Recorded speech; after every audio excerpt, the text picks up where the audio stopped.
Kevyn Adams spoke yesterday. Yeah. So this is going to drag out, isn't it? Well, there's a problem. There's a problem. It's a pretty big problem. Uh-huh. I've been trying to... Is the problem a thing that they don't see as a problem that they actually prefer, which is they now get to hold on to all that cap space because they need to save it in case somebody offer sheets there's Bo Byram so that when they don't spend it, and in December, Kevyn Adams gets a question about, why do you have $8 million in cap space when the team is this bad? And then the answer is, well, at the time we had to save it because of Bo Byram. Yeah, they always have an answer for why they're saving money. It was going to be it would save money to extend Peterka and Quinn and there's a third one in there. No, McLeod, which they did. No, the problem is this. I was trying to write it in a paragraph. I was trying to fit it into a tweet. And I've yet to be able to get it down to the exact words that I need to for this. So it's, if you'll allow me, 3.5 hours of stream of consciousness. But I have this thought where Adams, who's been on the job now for 6 off seasons, and most of his job has been trading away good players. Right? Yep. We watch every year good players do something somewhere else because they don't want to be here. Contract this, contract that. And Adams, I don't want to say he thinks he's a wheeler dealer, but he has been involved with some pretty high-profile trades. And getting rid of Jack Eichel for 4 pieces in a blockbuster and trading away Sam Reinhart in a deal that brings you a first and a goalie. And he would have been around. He doesn't make the O'Reilly trade, right? That's Botterill. That's Botterill. Okay, he doesn't make that trade. But he would have, whatever. He's near the organization. He's with the academy. He's around the Pagulas. So he sees that deal. He's seen how many deals where 1 goes out and 2 come in. Every one of these teams that tried to trade for the player that they got from the Sabres, Eichel, Reinhart, O'Reilly, who else is Peterka. These teams gave up 2, 3, 4 pieces for 1 because they thought it'll make us better to give up 2, 3, 4 pieces and get this 1. And yet, when the time comes where he's looking to add, he is not willing to do that. They don't have a trade where they give up Benson, Kulik, a first, and Greenway for this 1 player. They don't have it. Right. And when he says, I'm not going to trade Bo for futures, that's the kind of deal that this almost always is. A good team wants your player. A good team wants this player.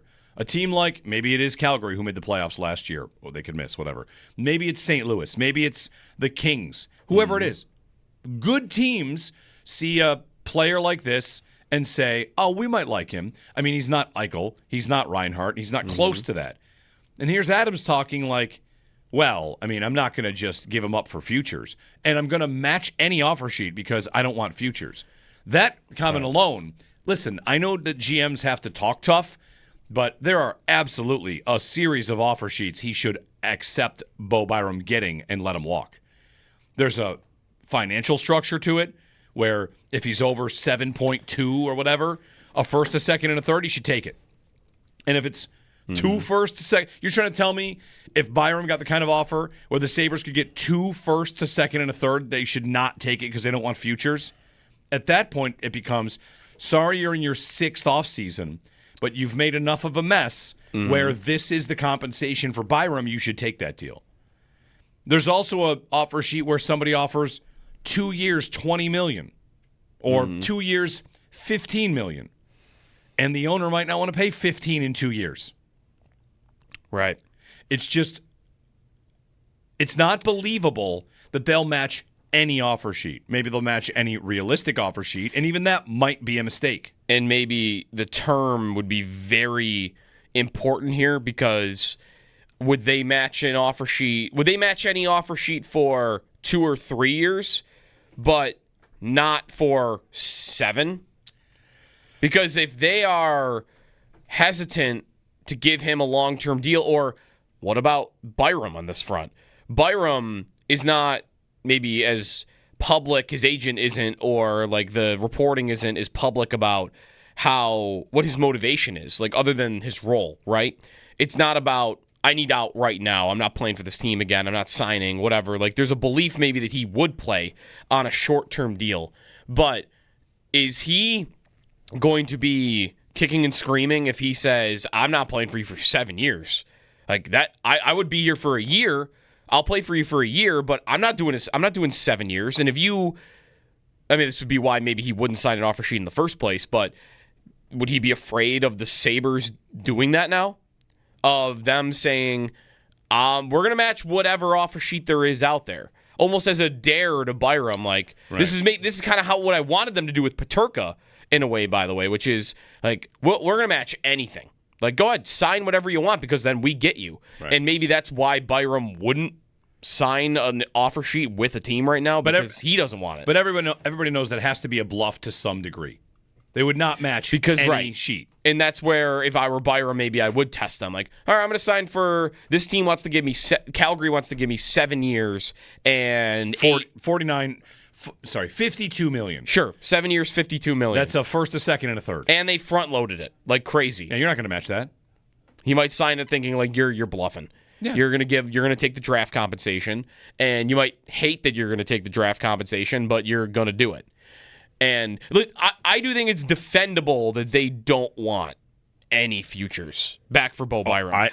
Adams specifically might not think I don't know what he thinks about his job security. If a team is going to give him 2 first-round picks and an offer sheet, what are the odds that he thinks he's going to be here for that second first-round pick? Right. Let alone be here for when those players finally get here to play for you. I get that, but I'm not sitting here saying I prefer futures at all.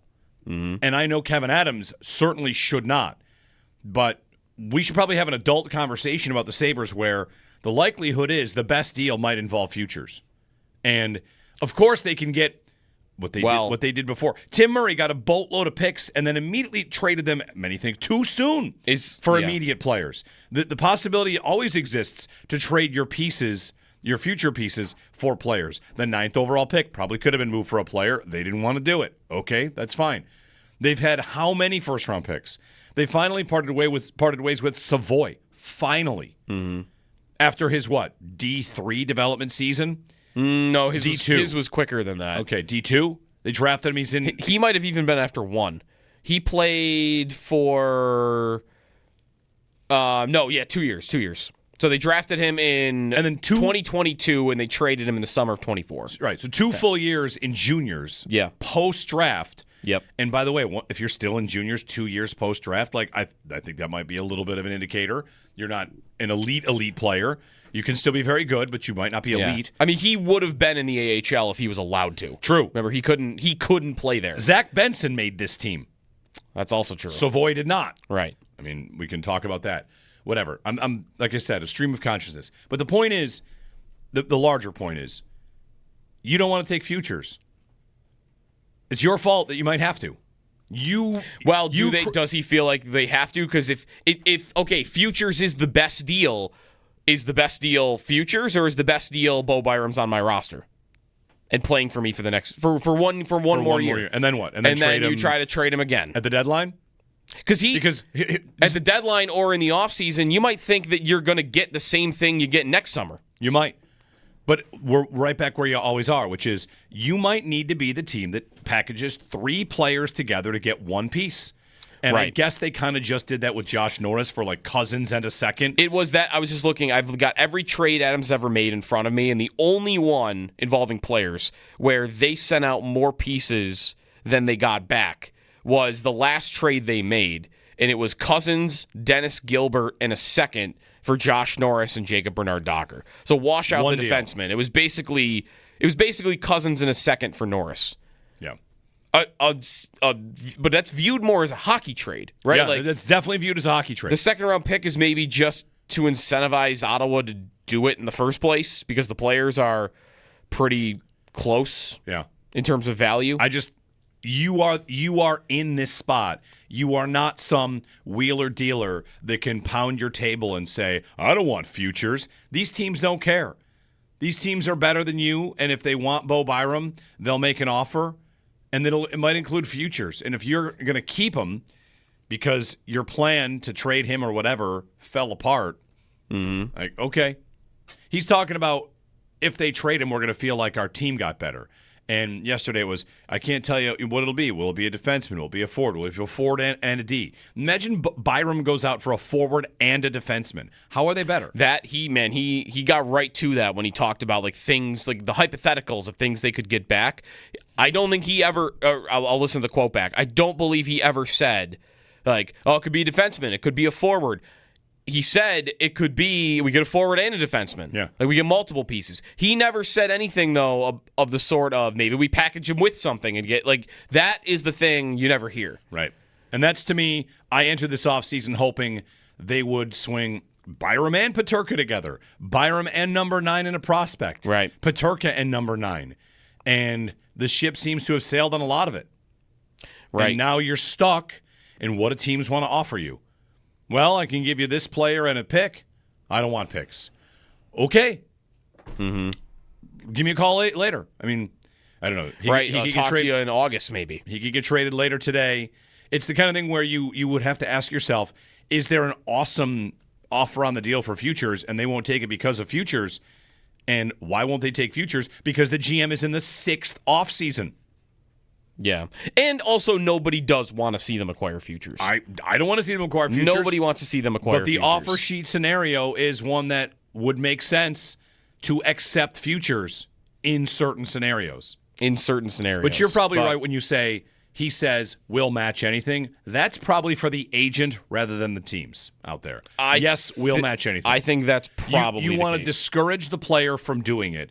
Because if the player does it, now all of the decision is on you, and you are hamstrung by the contract, a full year of not trading that player. Right. So you're probably right that any GM that says that is saying it to the agent. Right. And by the way, this is where I wonder if it could get dragged out. I mean, this is the only one example of it, but Jeff Skinner was traded on August 2nd to the Buffalo Sabres. Is that the type of timeline that we're looking at for Byram, where they're not trading him this today or this week? It could be a month of this, and Jeff Skinner or 2 months of this. Jeff Skinner got traded for what? Nothing. Cliff Poo and a third. Cliff Poo and a second. I just looked it up. Cliff Poo, a second, a third, and a fourth. Yeah, 3 draft picks and Cliff Poo. Okay, there's your Byram trade. Get ready. See, that for a guy you've never heard of and 3 futures. If that's the type of offer that's on the table for them right now, I'd rather he's on the team. That I would agree with. If they're getting futures that aren't even a first round pick, then I'm not. No, you don't do that. You keep Byram and you play him with Dahlin for a year. Because that is not something to be valued for a long term deal, but for 1 year, that pair does work. Yep. As do a lot of Dahlin pairings, but I do think there's the one thing that Byram does give you a little bit more of that I don't think every single Dahlin partner does is he's going to capitalize offensively on some of the chances that Dahlin creates. Some of the offensive zone time. I do think Byram has a pretty good shot. So play him with Dahlin for the year. Inflate everything he does. Absolutely. And then trade him. Yeah. I mean, inflate it. Inflate it. And hope that it helps you, and pray that Dahlin doesn't get hurt, because the second he does, then it all goes kaput.